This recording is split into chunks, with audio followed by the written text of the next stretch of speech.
Okay guys, so in the previous video we looked at these examples, and I said to you there were two main type of questions when it comes to identities.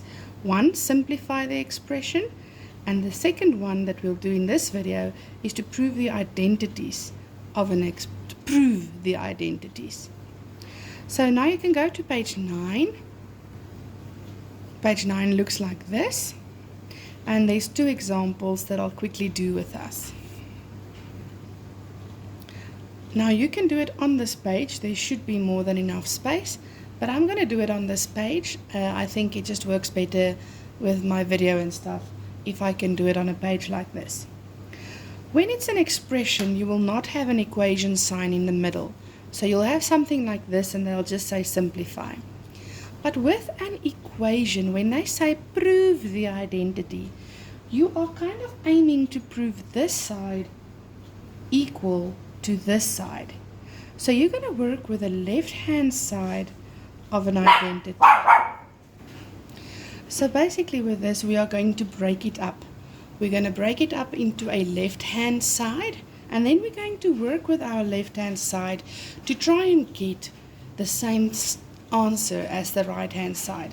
If I have proven my left hand side to be equal to this right hand side, then I have proven this identity. So now we will start with our left hand side.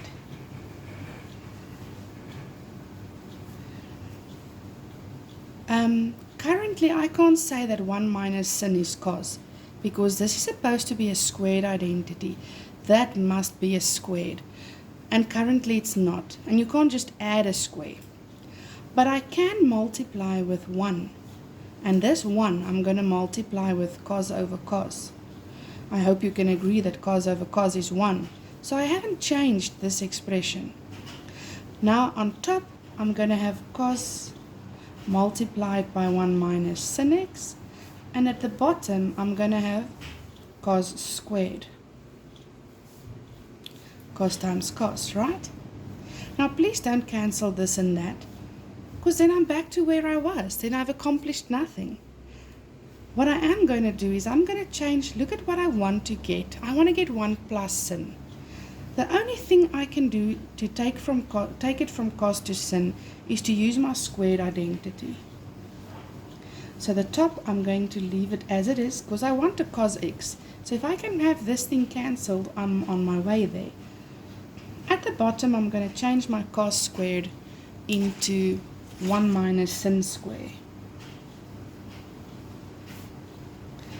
And now I'm going to use my red pen again to try and explain to you something here. If you have... there we go. If I have 1 minus sin square, let's write it like this. How can I factorize this? Isn't it 1 minus x and 1 plus x? So basically I'm going to use this principle. I'm always using algebra and I'm applying it into trig. So now the top one I'm going to keep it as it is. And at the bottom I'm going to change my 1 minus x square into 1 minus x 1 plus x. So I'm going to change my 1 minus sin square, and I'm going to factorize it into 1 minus sin x and 1 plus sin x. Can you see why I said factorization is extremely important? Now the 1 minus sin x and the 1 minus sin x can cancel. I'm left with cos x over 1 plus sin x. And that is exactly what I needed on my right hand side. So this is now equal to the right hand side. So I have proven that this thing can be written like that. Now, a second part of this question, it says, for which values of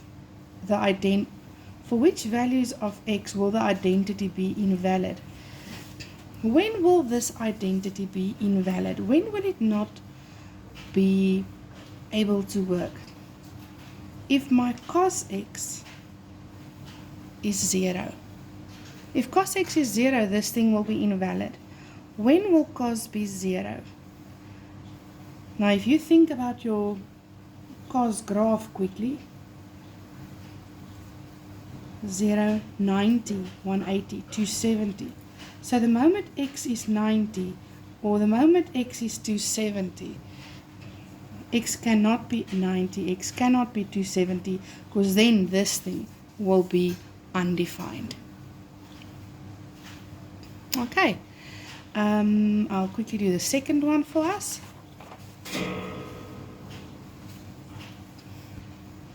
Right, again I've got a left hand side and a right hand side. If I work with my left hand side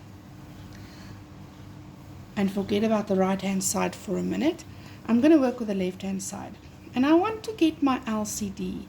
I hope you can see that the LCD will be cos x and 1 plus sin x. That is going to be my denominator, and on top I have 1 plus sin x. What do I need to get my denominator? I need the cos x. I currently have a cos x, so I'm going to have cos squared x. Let's look at this again.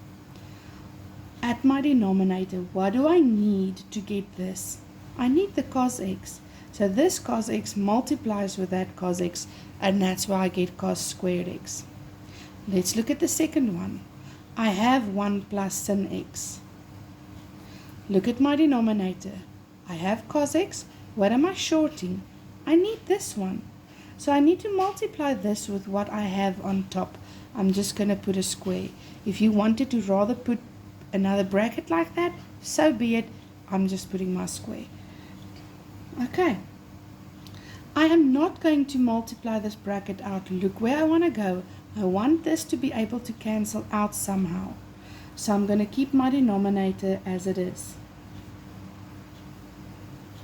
On the top, I'm going to FOIL that bracket. I'm going to multiply that bracket out. Okay? So I'm going to have cos squared x plus, and then this will become 1. Look at it again if you need to look at it like this. 1 plus x squared. It will be 1 plus 2x plus x squared. Where did I get that 2x? 1 times x times 2. Now that is what we'll do here. 1 times sin times 2. Sin square. Sorry for this. Now, let's keep our denominator exactly as it is. Okay, on top, please look at this. Although it's not written next to each other, what do we know about cos square plus sin square? Cos square plus sin square becomes 1. Then I've got that plus 1, and then I've got 2 sin x. At the bottom, it stays cos x and 1 plus sin x. And then on top, basically what's happening, I'm going to ask myself, what is 1 plus 1? It's 2. Now I'm going to factorize even more. I'm going to take out a 2 as a common factor. If I take out a 2 here, I'm left with 1.